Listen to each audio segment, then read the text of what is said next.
I just wiped the lens. Hey, so some people have been asking me about this Eminem BET freestyle cypher thing he did.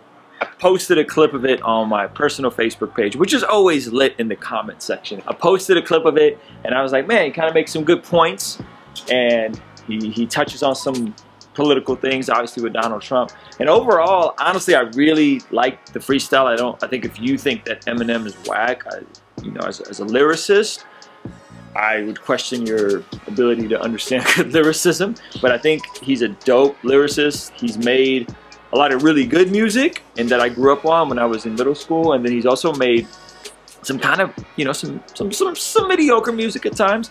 But I think the BET freestyle was dope. I liked most of the content. There's one thing I didn't like that I'll tell you, but he seemed a bit winded, like, and I couldn't tell if that was because he was like out of shape or because he was very passionate, and so he was stopping and taking these big deep breaths, and so that kind of threw me off. But I'm just gonna chalk it up that, you know, he's great at what he does, and that was passion and emotion in him. The only part is the draw the line in the sand. If you voted for Trump and you're a fan of mine, like F you. I understand what he's saying, and you know, I applaud him for speaking up for his views and speaking up for the things that he believes in. But I think this idea that we can't have conversation and we can't engage with somebody that, you know, views something different than we do. And by no stretch of the imagination am I a Trump supporter. I don't like him as a president. I didn't vote for him. I think a lot of the stuff he does is completely outlandish. He's like the world's biggest international troll. The stuff that he does, and it's not cool, but I'm also, you know, sober and aware enough. Not everybody who voted for Trump is a racist and a fascist and, you know, is a white supremacist. I think people voted, and I think a lot of people voted out of fear. I think a lot of people voted against Hillary and not necessarily for Trump. And I think a lot of people that voted for Trump kind of regret that they voted for Trump. I mean, they got a conservative judge in the Supreme Court and the stock market as well. Like, good for you. But the issue that we're dealing with right now is that racial tension, the racial divide is stronger than it's ever been. And you can't ignore the connection. You can't ignore the fact that, you know, you have a president that takes 4 days to respond to the Charlottesville murder and say some of the people a part of the white supremacy side were good people. Like, you can't ignore the fuel he's adding to the fire and the way he's race baiting and the way he's playing into a lot of these things. You got issues with North Korea, and he's creating a distraction by talking about the NFL and telling people, you know, telling them that they should fire players who decide to kneel. Like, it's a complete distraction, and it's just a train wreck. But I think what Eminem is doing, which I appreciate, is that he's speaking up for those people whose voice may not be received the same as his as a white male. So he's speaking up for those that don't have the same privilege and don't have the same platform for him.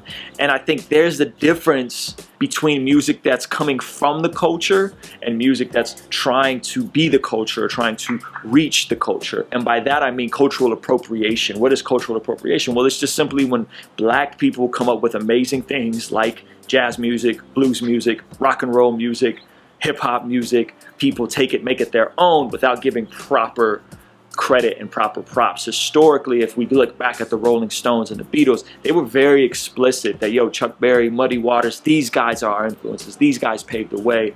And then when that doesn't happen, you get like the Elvis version, right? In today's modern context, it would be the equivalent of an Iggy Azalea who puts on a black girl voice and gets very far very fast because she's a tall, 6-foot blonde, cute girl. And understand that ultimately black people are very gracious and very generous and create some of the flyest things, and they're very welcoming, and that's how you have hip hop. And I think to disconnect that and to act like one is not the same is just crazy. And so I want all my white friends to be aware that like, we can't enjoy black music, cheer on black athletes, appropriate black culture how we see fit, but when a black athlete wants to kneel in silent protest because they see racial inequality, because they see white supremacy embedded covertly into the fabric of our country and some of our drug laws and the way black people are policed different than white people, all these different variables that you don't have to dig very far, we can't say, no, you're not allowed to do that. that's not the proper, there's never been a proper platform to protest. Protests are supposed to make you feel uncomfortable. The same things they're saying about the guys in the NFL is the same thing they said about Rosa Parks, MLK, Malcolm X, Muhammad Ali, and history vindicated all those people. So I'm never gonna make an absolute statement and say all white people who use black art forms like hip hop need to speak up for black people. I'm not gonna make absolute statements like that, but I think we should have a level of self-awareness, and we should have a level of the times that we live in. And even if you did support Trump, you should still be sober enough to say, hold on, wait a minute, the things that he's doing are not okay. The things that he's saying are not appropriate. This is not okay, and speak up for it. And a lot of my friends that did vote for Trump have been doing that and have outspoken that.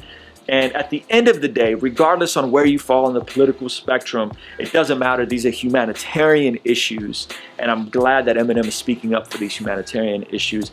But I want to have more dialogue. I want to have more discussion. And none of this really limit you if you are a person of color or you are a minority, because we still have the opportunity, regardless of your ethnicity, regardless of your background, regardless of your age, your gender.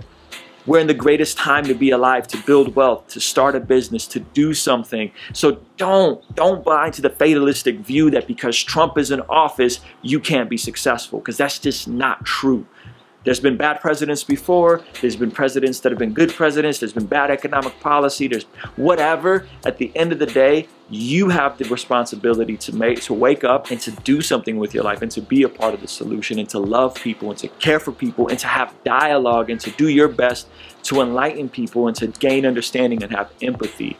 And at the end of the day, that's to me what it's all about. So yeah, I don't like Trump and I don't support him, and if that's a problem for you as my fan, cool. Like I'm fine with that. Don't listen to me, but I'm never gonna say no, I'm pushing you away, because I'd rather have the dialogue. My perspective is more nuanced. My wife is black, my son is mixed. I have a lot of black family members that I've seen firsthand experience systemic oppression, firsthand experience inequality, and we can get into that and we can go deep on that. But at the end of the day, I want to have dialogue. I want to have conversation.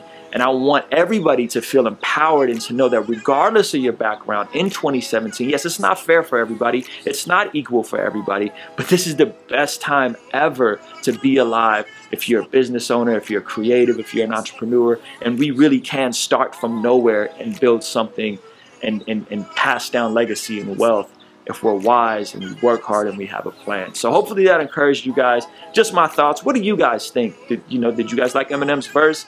Cultural appropriation, are you aware of it? What responsibility do white artists have to speak up for those that don't have a voice if they're using a black platform, such as hip hop or R&B and soul and all these different genres that we get to be a part of, even though that's not necessarily our culture. So yeah, anyway, leave me your thoughts, leave me your comments. If you haven't, be sure to subscribe. Tell a friend to tell a friend. Trying to get to 10,000 subscribers by the end of the year. I don't know if we can do it, but hopefully more videos like this will help. And yeah, leave me a comment. Let me know what else you want to hear on these topics. Peace.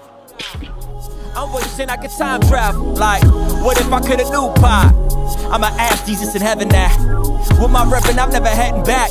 Words he told me really matter though. I'm feeling like God has been my catapult. Here's the new beginnings. Here's the new beginnings. The pull up so independent. We pull up so independent. They said we too down for the victory. Way too down for the victory.